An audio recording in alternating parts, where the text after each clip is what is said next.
You are in for an interesting ride.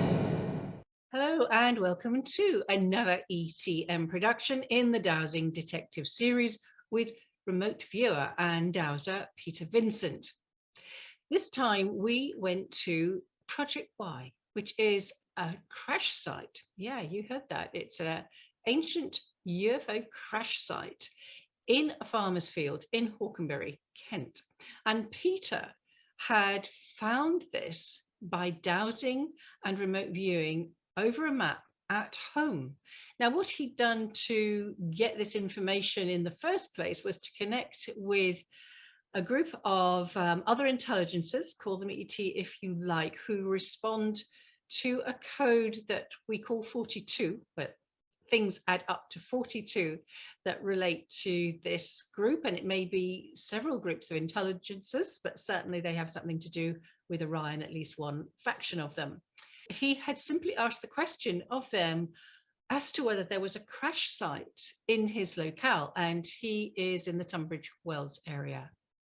So when they gave him this site in Hawkenbury, he went in 2004 with fellow dowser and colleague Alan Hayday on a field trip to see if indeed he could corroborate his findings at home on the ground. And he did. It was quite an amazing thing. And then in 2011, the Biolocation Team, sadly, which is no longer due to the demise of Geoffrey Crockford, their leader, came down with about 5 or 6 folks in their group to do an intensive douse and research of the field, where they actually found a Bronze Age village. And they do this by using witnesses. Witnesses are elements of physical material. For example, you might have a piece of oak, put on a little bit of card, and it would be an oak witness. And that witness means that anything that relates to oak, built of oak, would respond. That is, if they're using rods, dowsing rods, they would cross, and that is a positive response. So there can be things like titanium, bismuth, aluminium, all kinds of chemical materials, etc., that these guys have been using. And these guys were mainly science orientated. So it was very interesting. And then what was found on that same site in 2011 was the remains of this, well, crashed site. Peter had found it before in 2003 or 4.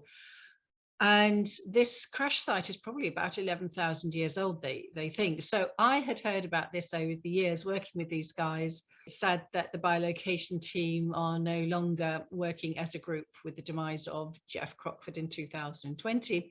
But still, 1 or 2 members will join us on occasion. And on this occasion, which was the 28th of May 2022, Marcus Bishop joined us for the afternoon to have a look at this crashed craft site and see if he could bring some more of his skill to bear on either corroborating what Peter and others had already found, or to add some other information. So I hope you find this as fascinating as I do. I had long wanted to visit this site, and there had just never been an opportunity. So I wanted to record it for posterity. And this is my contribution to, let's call it soft disclosure. Exposure, disclosure, little by little, which is that drop of water wearing away the stone, because this is not something that you will see on mainstream media. Surprise, surprise. It actually puts me in mind of the people in Australia, father and son team, Stephen and Evan Strong, out of Forbidden Origins website. They have been working with Indigenous peoples and finding some extraordinary things, like the Egyptians were in Australia. And it is not an out of Africa first human, it is out of Australia. I urge everybody who's remotely interested in this information to look at Stephen and Evan Strong's work. It is amazing. But like so many, when you hit on that right spot, you draw in a lot of flack from authority, governments, etc., trying to, well, threatening to detain you, to imprison you, to fine you, as they have had. And in our case, we come up against stone walls when people are asked if, like councils, if we can do some research in the land. So despite the blocks along the way, we continue. So enjoy this episode. This is Project Y, and I do urge you to see the other series, episode 1 and 2 of The Grove with our dowsing detective Peter Vincent, and the others that are out on my YouTube channel. Enjoy.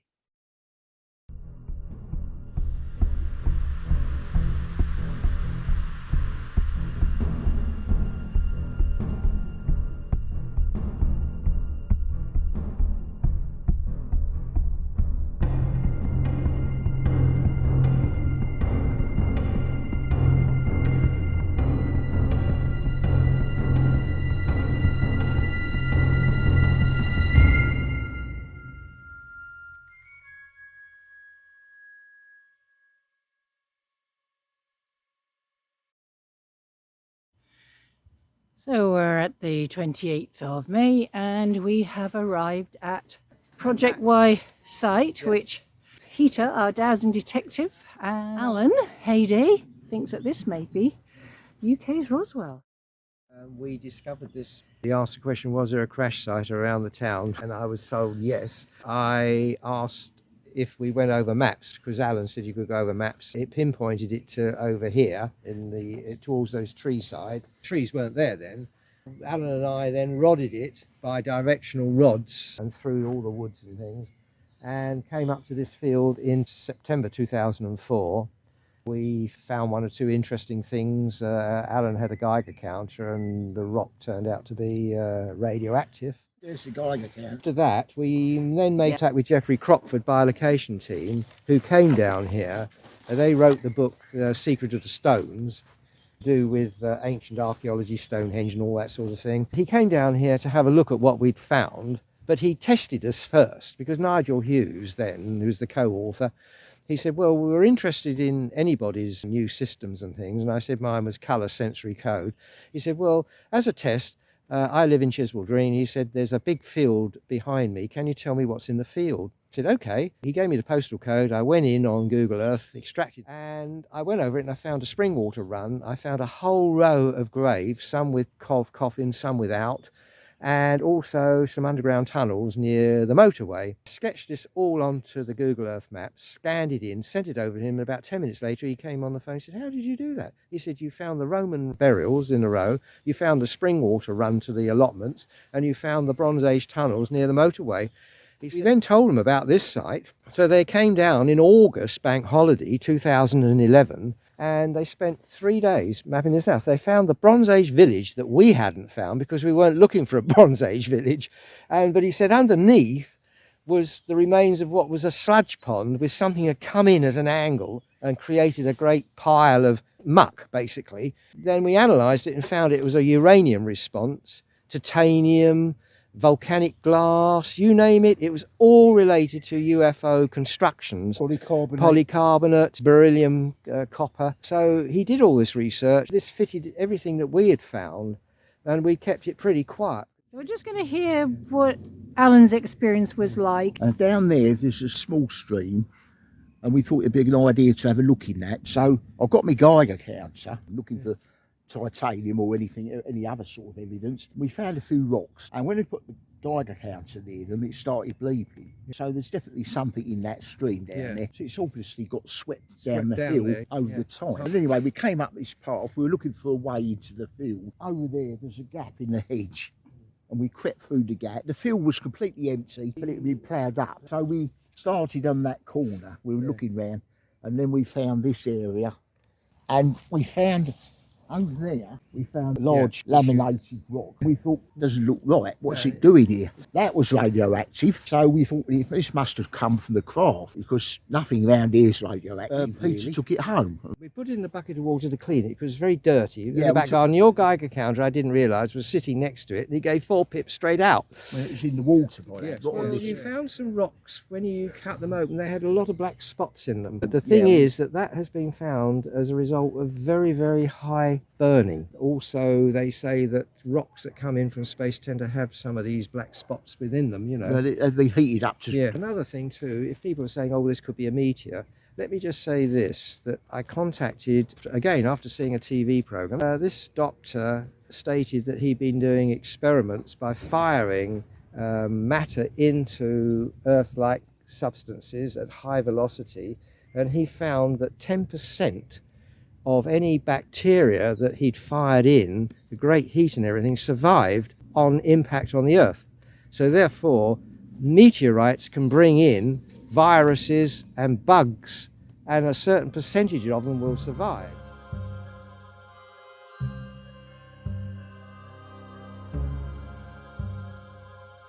This is the match that we're on, and we're at this, I map divided this. You are here. I'm here, and we map divided that, and that's where we're standing now. That is the craft that took the uranium waste away, and there would have been another craft staying here which took all the rubbish, the metals and anything else away. What I'm also interested in is that there seems to be a gold response here. I'd like to know what that gold response is, because as you know, Geoffrey found a Bronze Age village in this site. Have they buried something here? So it could be a hoard, who knows? So that we're just going to have a quick look for that, see what it is. But we called this Project Y, and I'm talking about those who drive or operate UFOs, agreed with it. It's a Project Y, and they laid out between the 18th of October 2004 and the 20th of October, perfect Y, in groups of 3, because the Orion symbol, you know, is 3 pyramids. They're based on number 3. Then it gradually disappeared after the 20th of October. So sensorily, it's a mind-to-mind sensory system, basically, and it's based on colour into numbers and numbers into symbols. Because that's how they communicate. Yeah, and that's how the goes to the mind. If you go to the Olmec tribe in Mexico, their shaman used to have one black line across his forehead and one white and one red line on each cheek. Well, red's 9, white's 7 and black's 10. That's 42. So this has been known by the ancient temples. Each temple had its own alphabet as strange symbols. What I've struck is something that's near enough our alphabetical symbols to our alphabetical sounds, and that's what we communicate with. And they've been away. You're communicating mind to mind on a colour code. This must have been going on for yonks. Psychology, isn't it? So where is the university that's supposed to be studying this? We'll have to create our own, won't Yeah, we? well, yes. There I we mean, go. there is a communication. Our bag here because Right, is this the actual spot? Roughly round here,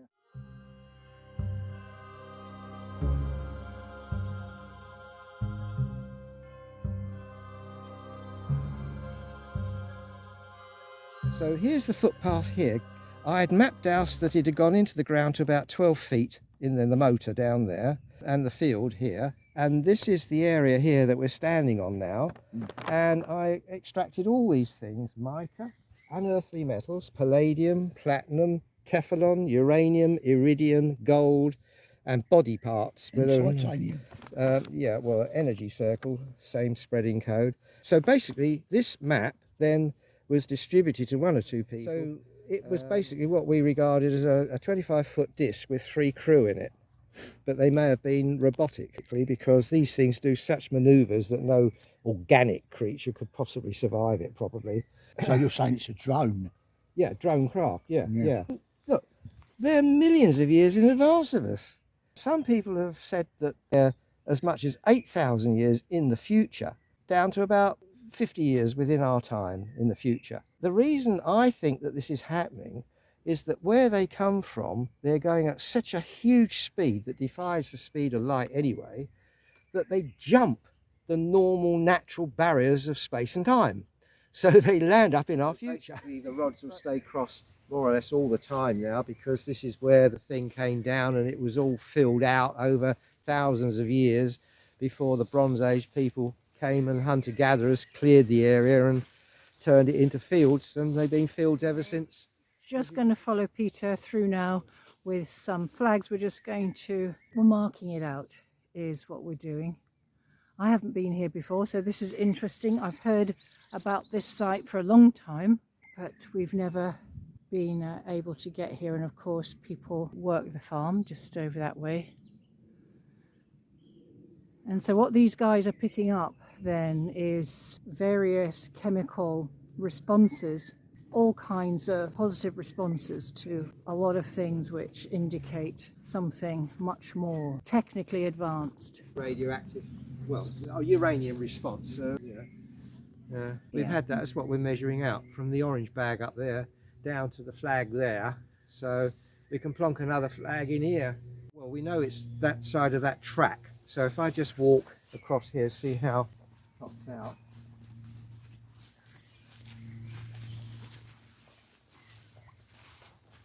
About here. About here.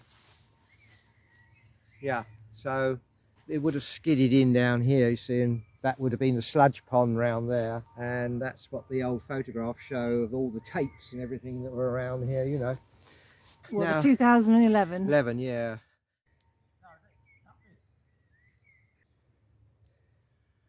Crockford made these witness samples for everybody. We all had a set, and they are witnesses, not colour codes, but they go to the same thing as the colour code. So that's got thorium in it. This one's got aluminium in it, Al. That's beryllium copper. This one's lead. This one's TiO2, so that's and CuSO4. Sulfuric acid. Right.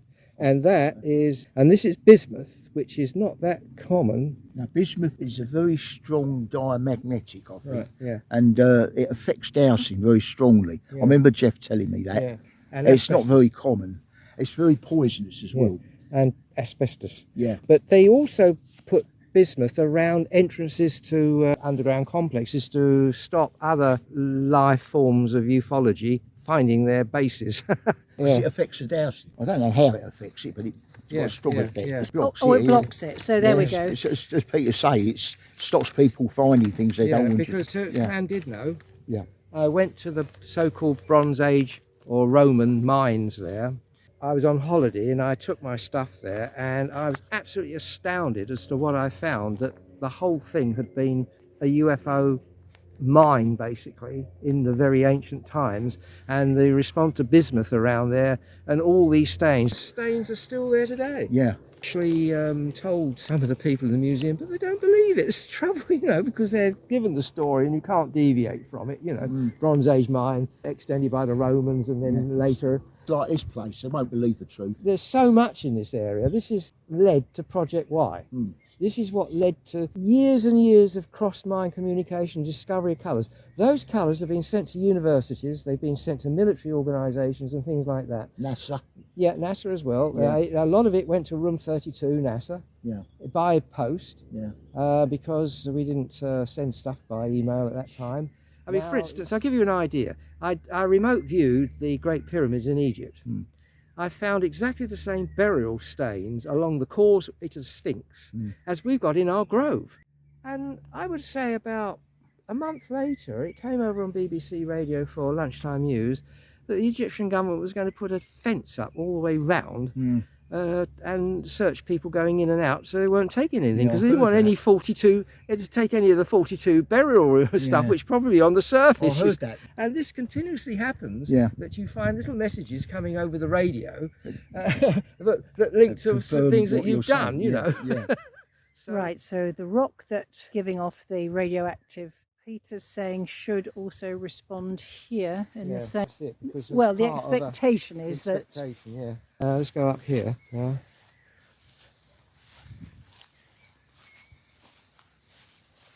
we are. So that's crossed for Oxysaurus, whatever that is, some sort of metal, and that's that code there. Oxysaurus. Oxysaurus, yeah. This is definitely alien. It's definitely an alien combination of some description. And now I'm going to test for xyaluminium. Do you want to put a flag in? Yeah, okay. So now it's going against xyaluminium because they both go together. And that's stronger than the Oxysaurus actually. Coming out there, so it's something that's to do with the craft, and it's picking up bits and pieces. This is the code for xyaluminium. Yeah, which goes with the Oxysaurus. And this responds to any crash site or any site where a UFO has landed, leaving its stains. So if you take, for instance, the school site in Kenya, The aerial score. Codes will alter where that craft goes forever, basically. And then the experiments we did in Arizona on behalf of the psychologists out there, these codes also responded where the UFO arrived in stealth dimensions. So there's the two main codes that will respond to any crash site that or a landing and departure. So Rendlesham should also respond to this as well. Something very important about Rendlesham, because we're dealing with something here. Rendlesham went, but this never went, and other UFOs came and cleared this site. One in the field over there took all the uranium away, the drive matter, and there were trails dripping all the way across there. And then another one came on that mound over there, just like rays in the ground, and then rolled out some sort of railway line on a copper-based railway line, and then a tractor came out to dig all the remains out to take it away. So what you were left then was a sludge pond. So the stains of the actual railway, it was quite a big craft then in order to have a railway, and I am sure that there's also an alien burial on this field. So the railway carried some kind of machine to clear away the debris. Yeah, because last night on Blaze TV, that was the 27th of May 2022. And they showed the symbols for the craft that the military man put his hand on, then he got all the noughts and ones. How you analyse that? These were the symbols seen on the craft at Rendlesham Forest. And the man put his hands on those symbols and they gave him all the noughts and ones thing. Now that is the symbol for gravity. That is the symbol for light. That is the symbol for time. That is the robotic symbol, because it looks like a sign on the lavatory door. You know what I mean? The man. This is a vehicle. You've got G4, Light 7, T6, R11 and V14. It all adds up to 42. Which are the people we're communicating with regarding this site. And that's the important thing about it.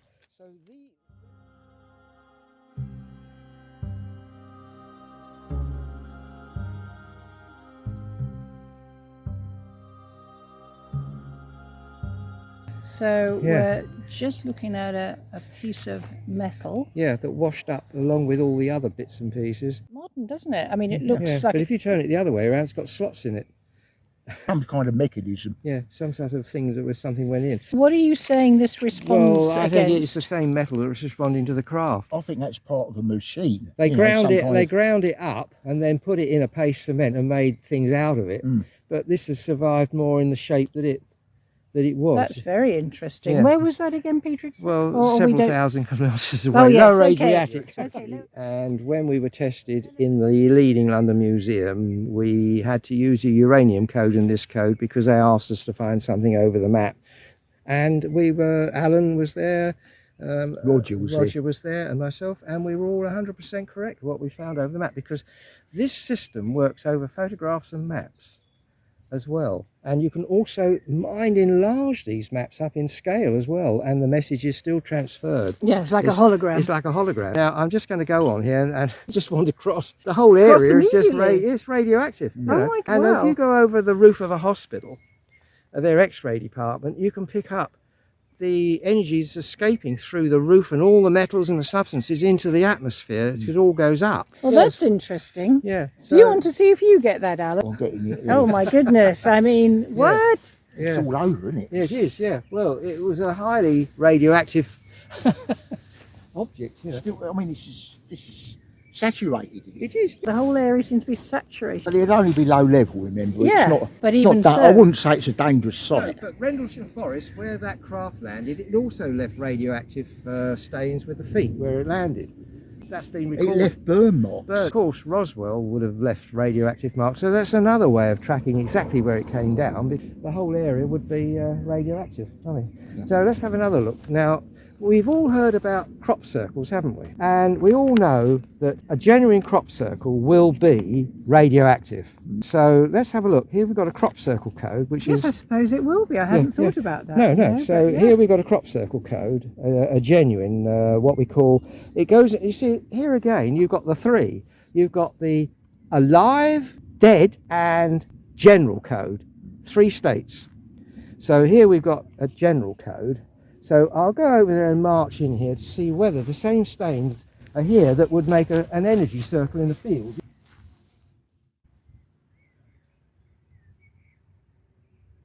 Straight away. It's such a strong signal. So you can tell a genuine crop circle by holding this code, and it will respond to this. A man-made one won't unless they've done it over a previous. So it's one of these craft that is in stealth form normally, and it's between two time dimensions. It's probably got a pre-cut laser pattern already that it beams down onto the ground, and the pattern is instantly cut out. I mean, I've often wondered whether they actually do this from up in space, laser it down onto the crop. What we do now is done it extremely quickly. I mean, you can laser car humans couldn't do it that quickly. No, they couldn't. And also it affects the plants in certain ways where the joints of the plants explode outwards. But people who go around with planks of wood, the stalks, just break the stalks. They don't actually, or bend them, they don't actually expand and explode. So what's interesting about this is that the same material or frequency or resonance that is in a craft is also part of the craft that is the stain left from a crop circle. I also did the examination of the Welsh site where the craft landed next to the school. The stains are in the ground there today, and in that rough area behind that school, you could get the responses. And Geoffrey, they went there, and you were on that one. Basically, and was it quite strong, Alan? I got a strong response, A site similar to this, in that there was no debris, there was no trenches or anything. There was a strong field you could pick up. And it was definitely a crash, you know. And the children, I think some of the children saw something at one time. They drew what they saw, like the one in Kenya. They drew it out. It's one of the famous things in the UK. But all this can be detected, no matter how old it is, through colour codes. Is rodding this with the gold, green and yellow. You see, the trouble is, you don't know how deep it is, do you? That's the point. We could ask. What is the depth of this response, please? 6 inches, 1 foot, 1 foot 6, 2 foot, 2 foot 6, 3 foot, 3 foot 6, 4 foot 6, 5 foot. So about 5 foot down, there's something that's responding to gold. Well, that rather fits. It could be part of the UFO, actually, because there has gold in it. And you know from the experiments we did looking for a lost treasure in Tunbridge Wells that we went into a wood. You had a metal detector and we dug a big hole and we kept going down 10 inches at a time. We found that because it was an area for jewellery making, ruby would have responded, and there was the Iron Age at the time, and that they were making jewellery. And of course the grains and the dust gone into the ground, so this is so sensitive it'll pick up a grain of gold in a sandpit.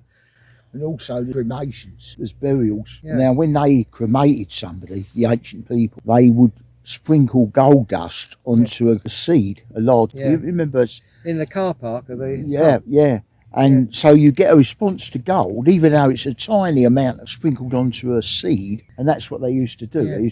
So we found an area up in the town where there are maybe 50 of these cremations marked by these gold seeds. So this is something I've never heard of anyone discuss anywhere else, but that's what we found. Whilst doing the map dowsing, I thought, as Geoffrey had found a Bronze Age village here, and then the UFO site underneath it that they didn't realise was there, I thought, well, in the times of war and everything, Bronze Age people made artefacts of gold as well, and they might have deposited something around here, and because the fields are the best places.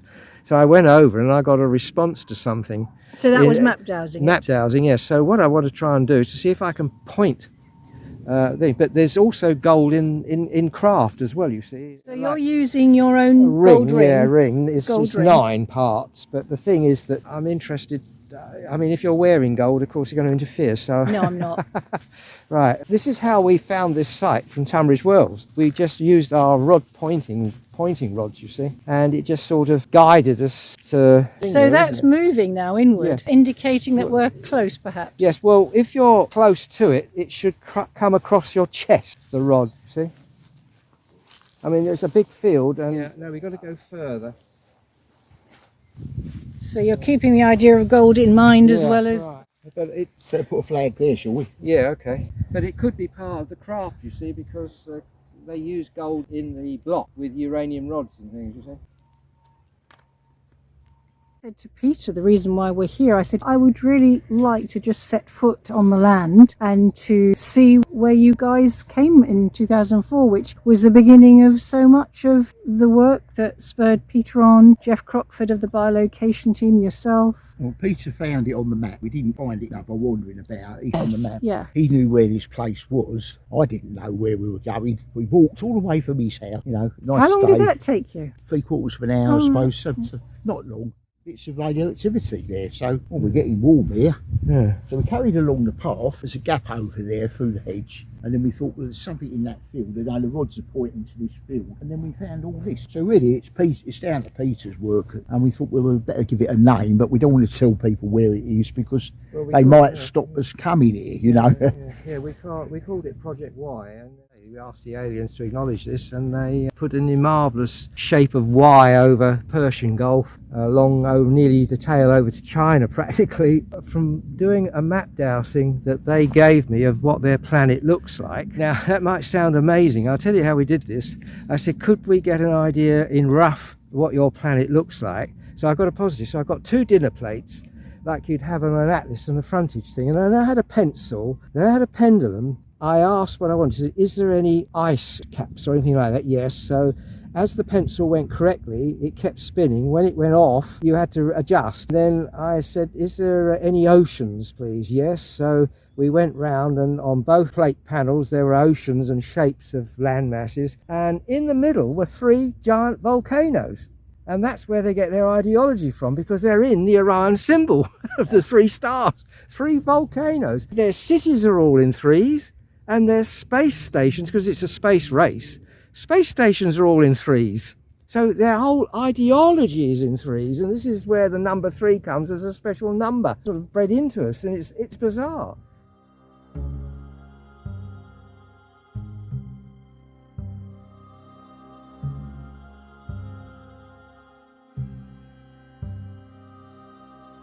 Lunch break. Cheese and onion from Lidl's. Yummy. Vanadium and various bits and pieces like that, and what they do, they were particularizing it and taking it out. But as I said, that's when it was land, you see. But then when the ice sheet started to melt, of course all the floodwaters came down the Adriatic, and the ice flows formed a river through this area. So that's why there was water there. And the Mediterranean wasn't actually a complete sea at the time of the Ice Age. They were just like large lakes, you know. And it wasn't until you got to Sicily, that side, it became more or less ocean, down to Gibraltar and out to the Atlantic, because they've got the salt mines there. And the Mediterranean's dried up. To try again, just to see if I can get a titanium reading. Right. So this is from someone who's not very good at dowsing. Right. Joanne's going to try and douse for the titanium from the craft. So look, straight away. Yeah. See, isn't that fascinating? It just shows. So Marcus, is there any results there on gold? Yeah. Oh yeah. Oh. Looks like it's a strip. Spread. A strip of gold. Is that it? 4. Gold bar. Bit of gold bullion under there. Something like part of a thought. It could be part of something I need to work out the rest of it and what it's part of. Yeah, interesting, isn't it? Because Peter used his ring, he's got a gold ring, and it came up just there, really, just in this area. I did a sweep search first, and He did the yellow and green on the coding, and still got the same. I So tend not to use the code. I just use it. no. There. Isn't that interesting? Because it's almost following the same sort of titanium path. You know, that it was on, off, there was, there wasn't, there was, there wasn't. I think it's just residual. They took most of it away afterwards, and what was stained into the ground was there forever, you know. That's what we're picking up. I don't think we're picking up actual objects. Because everything that's on the ground, the rain comes down, it all soaks into the ground, and leaves a stain, which is, as long as you don't disturb the ground, it's there forever. Which they don't understand, these developers. I wonder what Peter's been up to over there. Well, he wanted to look for some rocks, but I don't think last time we looked, we only found that one big one. Yeah. You know, that was just about there. And as I say, it was a plough field, so that had obviously been dug up by the plough and just left there. Yeah. You've got uranium. Yeah. For anything that might be responding to uranium beyond the area, see if there's any stones that have been, rocks or anything that have been thrown up by the ploughs or anything, you know. What are you working on now, Marcus? What? Titanium. Titanium again, yeah. This looks more like something that's thrown off. The only thing is, everything's except another long strip along there. Shall I go and get the flags, Peter's flags? Well, that's all right for the moment. Yeah, okay. I'm just trying to find where the main bulk of the ship is. Okay. I think Peter's gone down to see what's on the mound over there, apart from it being a bike ramp. So we're testing for polycarbonate now. Yeah. Very strong response then. Yeah, and generally over the wider area, you know. Because I was just saying, if a UFO can land behind a school and you can still pick up the stains of it there, then when this thing crashed here, the whole area would have been stained, and although you took the solid bits away as if the UFO flew away from the school, you'd still be picking up the stains Yeah. of the polycarbonate and everything else. Let's go. Titanium. It is titanium there, or? Yeah, that's right. It's titanium witness I'm using. Oh, right. So I've doused the form. So it's oblong shape with a pointed end. So I'm assuming it's just something that's shattered after the crash and come off. Oh, It right, doesn't like seem a to be- shard of it or something. Because it cuts off here, you see. You always get your response at 90 degrees, so that's how you get the form. And so you can tell that it's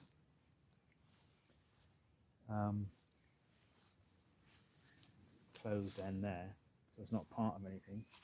But it's a clean edge, so that would suggest it's not something that's shattered. So I'm not sure what it is yet. So you need to build up the whole form. Yes, of the I mean, ship. it might have been a piece of equipment that came off. That It's something that's come off, yeah. It's not connected because you can see it's a clean shape. So right. it doesn't- Oh, doesn't- I see. See what I mean? So if it was, you would expect a jagged edge and an unsymmetrical shape. So I haven't doused anything else except titanium. So you can see it's about what? It's What's that? 6 foot long. So whether it's something that was jettisoned. yeah. Well, and if it's hitting the ground at a considerable rate as well. It's not. If you get it's in 3D, you can see it's not that big. So it's about where are we? It stops there, so you get a response there. I don't know what it is. Yeah. I need to go over with some more witnesses. And let me just hang on. I don't know if it's a. It doesn't have a slope top to it. Because if it did, you get a response. If you went further across, but you don't. Go up. Oh, fascinating. Marcus is saying that there seems to be something here. It doesn't look like the jagged edge of a craft. It may be something that was possibly jettisoned during the crash. But I mean, who knows? But it's not a chunk, it's something, it's a specific shape, so it's not Yeah. something that's splintered and come off. Yeah. But the strange thing about it, they had a craft come down to remove. They recycled everything, you know. Yeah. It's something to do with the lawyers. One of the lawyers died or something. Yeah. And that delayed things. Yeah. And the son had to wait 7 years before he got his £250,000. A lot of money. Yeah. In those days. Yeah. There's no aluminium in it. No aluminium. Okay. Do you want to try that one? I just brought that one. That was one that Jeff gave me. That Yeah. Polycarbonate. Yeah. That would Witness. suggest they'd use that for the windows. yeah. Yeah. Or the instrumentation. Or Yeah. or covering over the thing. Yeah. Do a sweep search, you don't get anything. I was getting it over there though. Oh yes, there's lots of things, but on this particular thing there is nothing at all from that. To try at a different angle just to make sure. Yeah, it might be a different shape or something.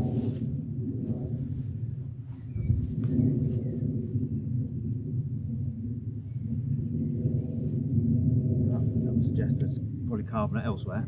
Okay. More witnesses and see. Because I might do You some got more on your the bag now.